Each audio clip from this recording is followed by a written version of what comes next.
Hello बच्चों, let's read this question. The question says which of the following has maximum ionization energy? Option A barium से हमारे पास barium कीटायन बना है और plus एक इलेक्ट्रॉन रिलीज हुआ। फिर हमारे पास बेरिलियम में ऑप्शन बी, उसमें बेरिलियम का कीटायन बना, एक इलेक्ट्रॉन रिलीज हुआ। Option C calcium, calcium 2 plus दे रहा है और plus 2 electrons. Option D magnesium, magnesium 2 plus मिल रहा है और 2 electrons. The key concept for this question is ionization energy.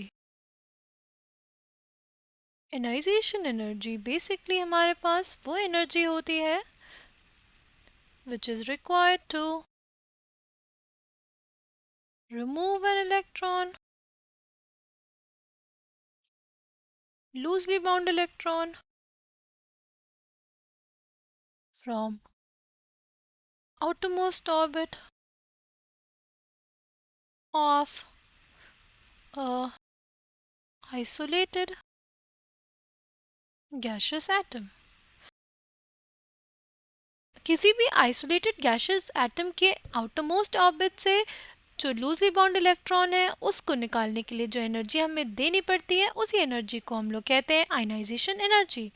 ठीक है, अब हमारे क्वेश्चन में पूछा है मैक्सिमम आयनाइजेशन एनर्जी के बारे में। तो देखो मैक्सिमम आयनाइजेशन एनर्जी हमारी तब होगी जब हमारे पास इलेक्ट्रॉन को निकालने के लिए हमें बहुत ज़्यादा एनर्जी देनी पड़े। ठीक, सपोज हम लोग ले रहे हैं केस बेरियम का। देखो बेरियम का जो साइज होता है ना वो बहुत ज़्यादा बड़ा होता है, तो जो उसका आउटरमोस्ट ऑर्बिट है उसके ऊपर जो न्यूक्लियस का पुल लगता है वो बहुत कम होता है। इस वजह से उससे इलेक्ट्रॉन को निकालना बहुत ज़्यादा आसान होता है, इसलिए उसकी जो आयनाइजेशन एनर्जी होती है वो कम होती है। ठीक, नेक्स्ट आते हैं हम लोग बेरिलियम पे। बेरिलियम में हम लोग इलेक्ट्रॉन निकाल रहे हैं किससे? हम लोग निकाल रहे हैं इलेक्ट्रॉन 2s2 से, यानी एक फुली फिल्ड s ऑर्बिटल से। इससे इलेक्ट्रॉन को निकालना हमारे लिए थोड़ा मुश्किल होता है। ठीक है, नेक्स्ट देखते हैं हमारे पास कैल्शियम, और कैल्शियम से हमारे पास कैल्शियम 2 प्लस बन रहा है।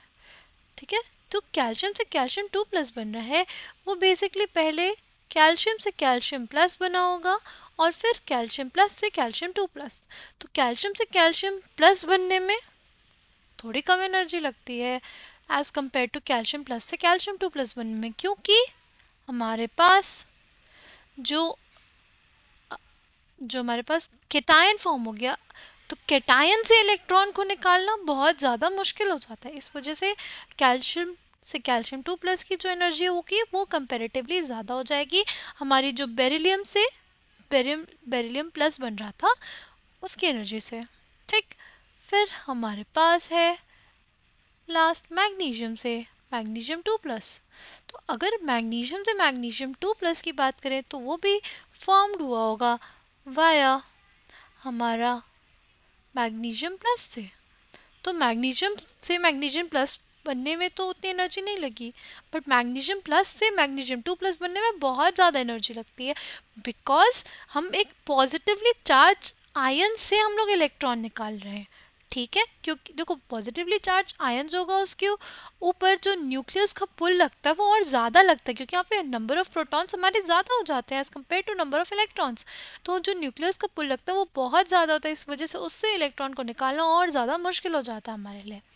ठीक, तो अब हमें अगर कंपेयर करना हो मैग्नीशियम और कैल्शियम को, देखो कैल्शियम का साइज बड़ा होता है तो इस वजह से जो इलेक्ट्रॉन होते हैं उसमें जो न्यूक्लियस का पुल लगेगा वो कम होगा एज कंपेयर टू हमारा मैग्नीशियम। इस वजह से जो मैग्नीशियम होगा उसके लिए ही हमारी जो आयनाइजेशन एनर्जी होगी वो मैक्सिमम होगी। ठीक है, तो correct answer for this question is option D.